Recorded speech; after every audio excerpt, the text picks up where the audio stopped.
This video shows you how to cut out a portion of a roof. So if you look inside this window, you'll see there's roof inside, which is this roof right here coming down. You obviously don't want this because that means you have literally roof in your house. So here, if I hide this, you'll see what I mean. I use the hide tool. And here you go. So this room up here would have this roof coming down inside of it, and that's obviously not what you want. So I'm going to leave that roof hidden.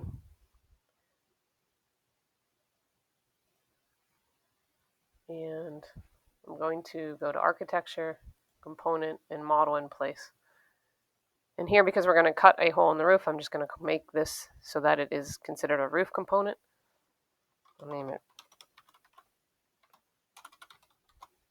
And I'm calling it R1 for the right side of the house. And so here you are.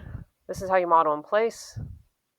We want a void, but before we pick void, I'm going to set what plane I want to draw my shape on. So this is very much like Inventor, where you draw a sketch and then you cut out what you sketch.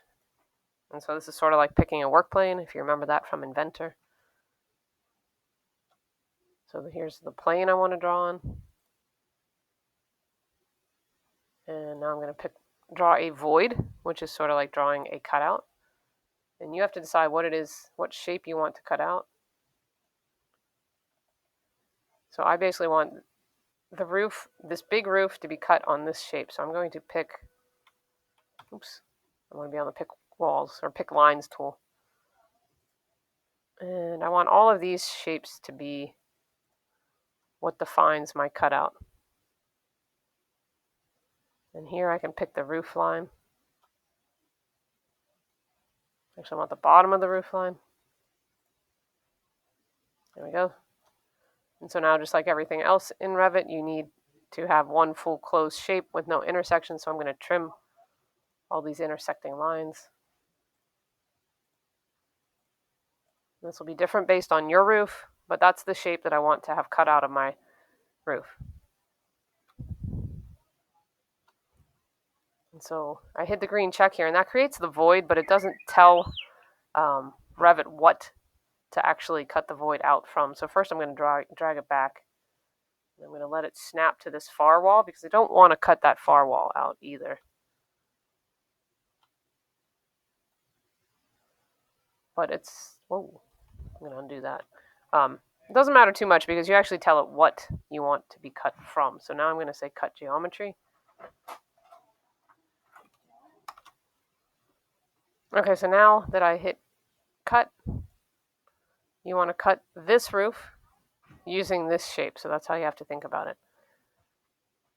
And I must have missed something here because I don't know where this weird shape just came from. Oh, that's part of the wall.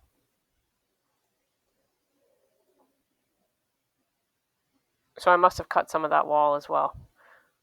And I can go back and fix that. But that shows you how to cut the geometry out. If you look, there's no longer roof behind this window. I could hide this roof and you'll see. Oh, sorry, I have to actually finish this. If you hide that, now you'll see that the roof no longer comes down into that room. For this house, you'd actually want to do the same thing for this roof I just hid, because this roof also comes down into this portion. And let's see, just out of curiosity,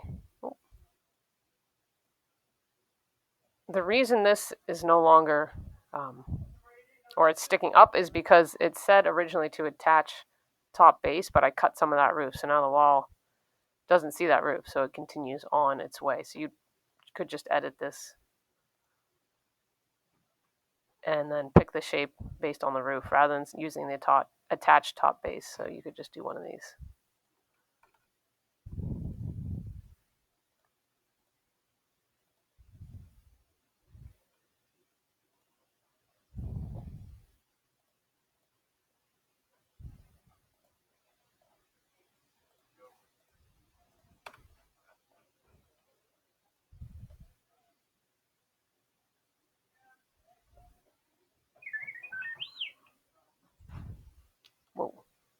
I must have 2 lines there.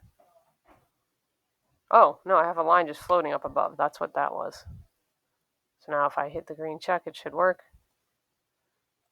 There. And so now you don't have that wall coming up like it was before. And that was simply, like I said, just because this roof got cut away. So now this is all set. You can do the same to this roof now.